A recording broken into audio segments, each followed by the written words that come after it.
Moje meno je Natália Petrovská a dnes vám prečítam úryvok z knihy Alice Munro, Môj preklad Žiariace domy.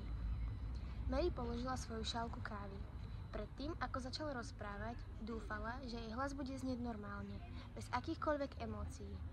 Ale nezabúdajte na to, že ona tu žije už dlho, povedala. Bola tu už predtým, ako sme sa my vôbec narodili. Zúfalo sa snažila nájsť lepšie slová, niečo rozumnejšie než tieto. Nemohla sa pred nimi odhaliť s nejakou myšlienkou, ktorú by považovali za slabú alebo sentimentálnu, lebo by tým zničila celý svoj argument. Ale ona vlastne žiadny argument ani nemala. Mohla by skúšať celú noc a nikdy by nenašla slová, ktoré by sa postavili proti ich slovám.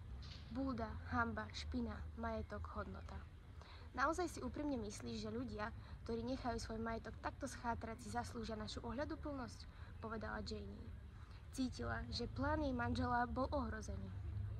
Ona tu bola 40 rokov, teraz sme tu my, povedal Karl. Tak toto chodí.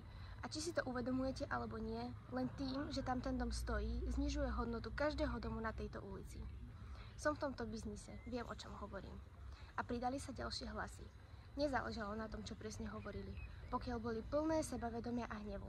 Toto bola ich sila, dôkaz ich dospelosti a ich vlastnej vážnosti.